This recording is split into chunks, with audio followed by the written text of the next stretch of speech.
all, my name is Julija. I'm from Batch 2, and I'm here to talk to you a little bit about things that you should already know, like some code consistency and how to use Git, and just Git best practices in general.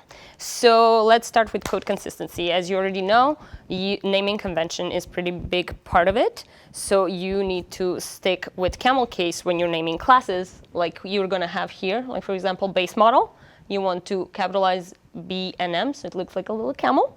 And everything else, like variables or functions, you want to use underscores for and keep them in lowercase.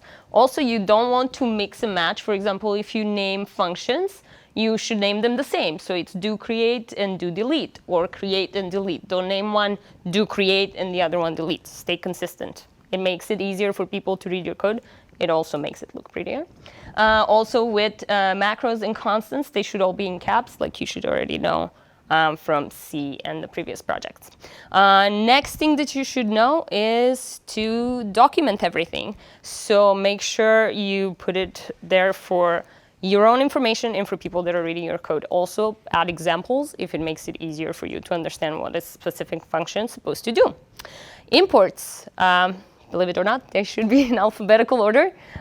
So try to do that as well.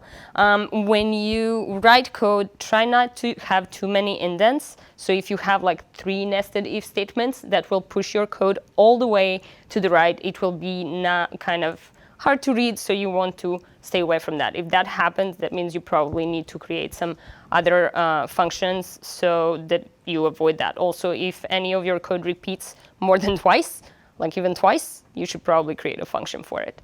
Refactoring the code is also super important because sometimes down the road you kind of learn more things and you make things look prettier, or you know how to use some other functions you didn't know about before. So you will write functions better and better as it goes. So you always want to go back and refactor your old code so you make them all look the same and better than before. And the last thing to just mention is get to know your standard library. It has a lot of functions that are probably already written for you, so you don't have to write unnecessary code. Now let's talk a little bit about Git practices. This project specifically, you'll be working in groups, so you want to know how to work on the same repository. The best way to do that is to use branches. And learn how to do that. You can use commands like branch, checkout, and merge. You can look into that. I think we have some of those on our intranet.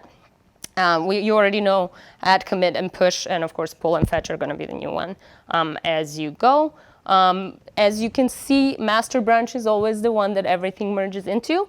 So, and you can also build different feature branches to just work on independently. Also, little fixes would come in to not very much interact with any of the other branches. Pull requests are super important. You can always ask your peer to review your code by doing a pull request. They can write comments for you, and that way you know where you can improve. Also, code reviews for other of your peers and friends is also super helpful because that's part of industry standard, and you will have to be working on that once you get a job.